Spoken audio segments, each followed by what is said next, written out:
KC Venugopal ji, Tariq Anwar ji, K. Sudhakaran ji, VD Satishan ji, Vishwanath Perumal ji, ND Appachan ji, AP Anil Kumar ji, Advocate T. Siddiq ji, JC Balakrishna ji, and from Tamil Nadu, Thiru ji.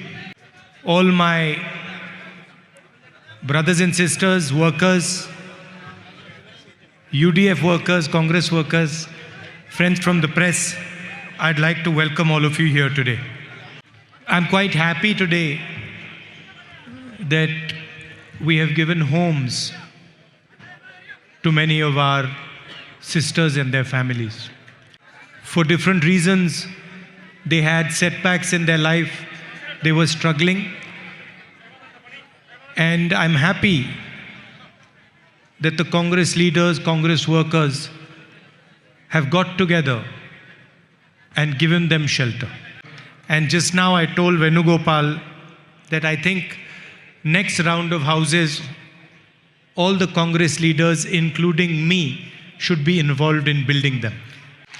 I think one of the big changes that we have to make in our country is respect and dignity of labor.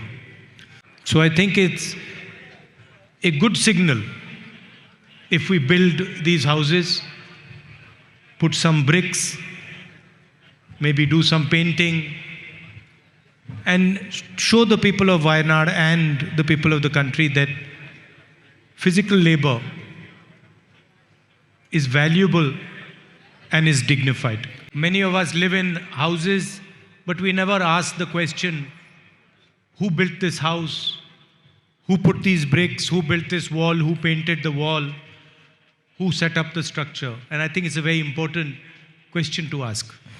When we first discussed this project, among our leaders, there was quite a lot of enthusiasm, and they were quite excited about doing this with the people of Wayanad. We chose the name Kaithangu, which means helping hand in your beautiful Malayalam. And there were many challenges. It looks quite simple, but there were many challenges in this project. How to choose the beneficiaries, because there were so many. The houses were built in difficult terrain, with hills, with poor roads.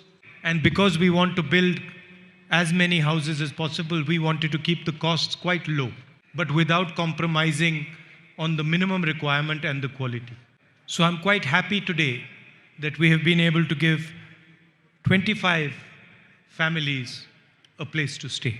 And I was also quite happy that I recognized a few of the children, and I had promised them a house. So I was quite happy that I was able to fulfill that promise. So I would like to thank all our leaders, district, block leaders, Mandalam presidents, UDF allies, all our workers who were involved in this project and who supported us.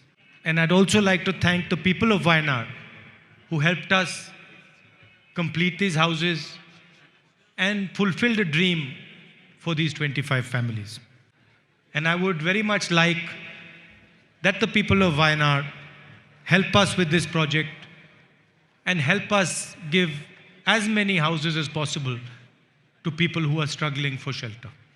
And to the beneficiaries, I'd like to say, we know that you have struggled over the last few years.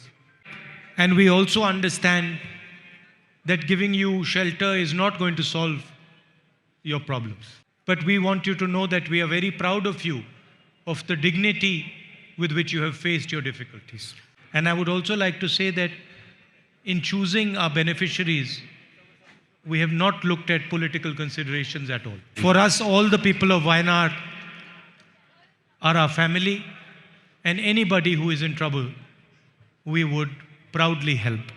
Today I held the meeting which we hold periodically about development in the constituency, Disha meeting. And I also went to see the family of a young man who was killed by a tiger. And they told me that they felt that he might have been saved if there had been a proper medical facility here, medical college here. We've written to the Chief Minister, We've raised this issue on multiple occasions. I raised it again at the meeting today.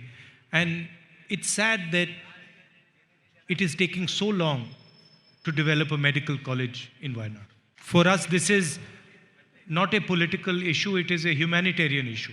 And the Chief Minister should view it in that manner.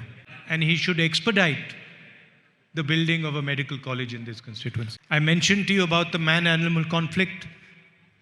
And again, hundreds of people are killed by animals in our constituency.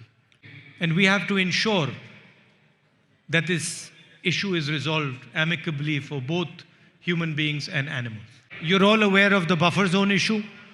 We are happy that the Supreme Court is taking cognizance and looking into the matter, but it's also important that this issue is resolved as soon as possible. I'm told that no properties are being bought and sold there, and I think it's important that we allow people to take advantage of their properties. Throughout the Bharat Jodo Yatra, I met farmers who are unhappy. In fact, I can state here that I did not meet a single farmer who was happy. Not a single one told me that he's happy with his life, with his work, with what he gets for his labor. They complained about the insurance scheme, the Prime Minister's insurance scheme. They complained about the seeds. They complained about a lack of marketing. They complained about the farm laws. They asked me why billionaires can have their loans forgiven, but they can't. And I think it's very important that both the national government and the state government support our farmers and develop a strategy for the productive class, for the farming class in India.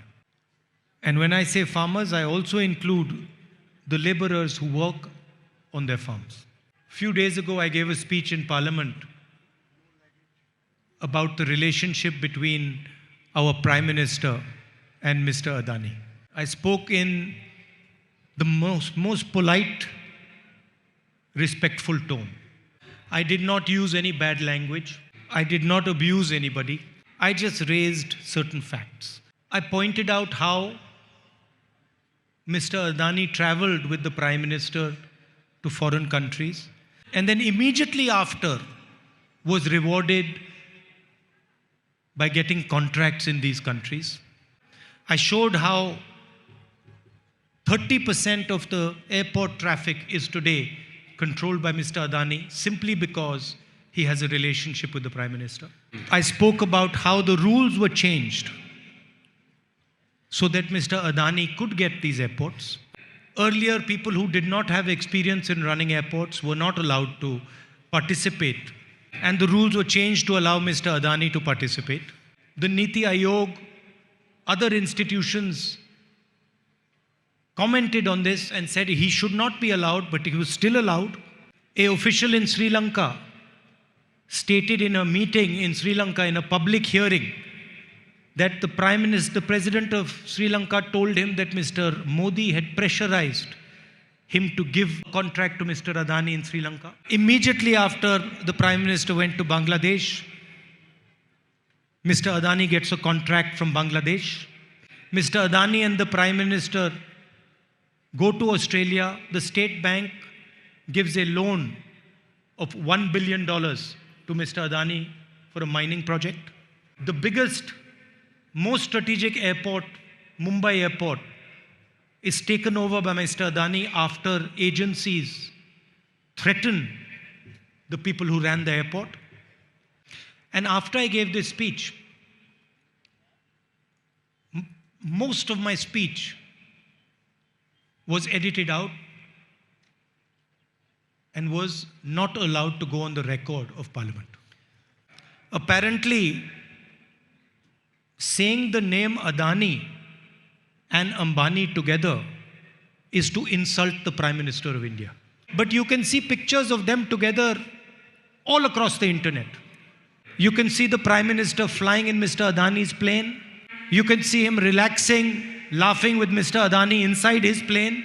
Mr. Adani travels on delegations with the Prime Minister to foreign countries. He magically arrives in foreign countries when the Prime Minister is there.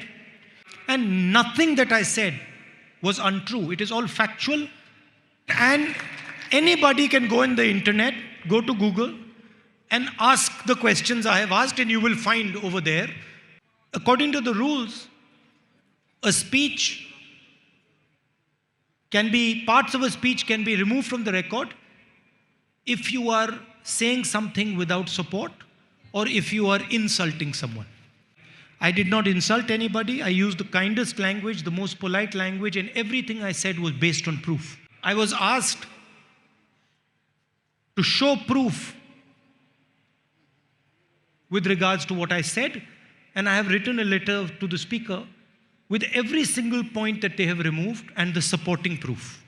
But I don't expect that my words will be allowed to go on the record. At the same time, the Prime Minister directly insults me.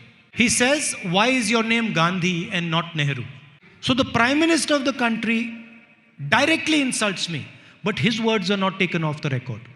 But it does not matter because the truth always comes out.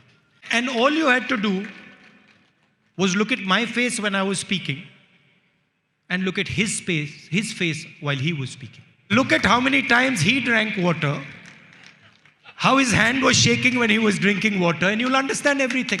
See, he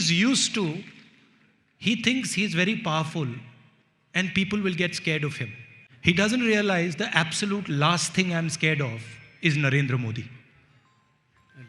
He doesn't realize that the absolute last thing I'm scared of is Narendra Modi, right? It doesn't matter whether he's the Prime Minister of India, whether he has all the agencies, doesn't matter. Because the truth is not on his side. And one day, he will be forced to face his truth. So I'd like to thank all of you. If you get a chance, see the Parliament speech, because it's important that you understand what is going on in the country. It's important that you understand the nexus between the Prime Minister and Mr. Adani. Mr. Adani, there's a list of wealthy people in the world. And in 2014, Mr. Adani was 609th on that list. And from 609th on that list, he became second on the list. He got all the airports, the ports, defense contracts, coal contracts, mining contracts, road contracts, agriculture, every industry Mr. Adani is set to monopolize. And there are shell companies abroad that are sending thousands of crores of rupees into India, and nobody knows who these shell companies belong to. The question is, who does this money belong to that is in these shell companies that is coming into India? I asked the Prime Minister some questions. I asked him about his relationship with Mr. Adani. I asked him about how Mr. Adani has grown so fast. The Prime Minister did not answer a single question. His response to my questions was, "Why are you not called Nehru? Why are you called Gandhi?" Because generally, I don't know, maybe Mr. Modi doesn't understand this, but generally in India, our surname is the surname of our father. So I'd like to thank all of you for coming here. It's always a pleasure for me to come here. You know, when I was on the yatra, I said to some journalists in Kashmir that, I felt when I walked into Kashmir that I was coming home. I said when I went to Kashmir, I told some of the journalists who asked me, "What are you feeling?" I said, "I'm feeling as if I've come home." But after walking 3,500 kilometers, when I just came back to Wayanad, I'm also feeling as if I came home. I really appreciate that you don't treat me like a political leader, that you treat me like a family member. It's the most valuable thing that you do for me. More important than the votes is that you treat me like family. So thank you very much. Nandi. And I have to also bring my mother here soon.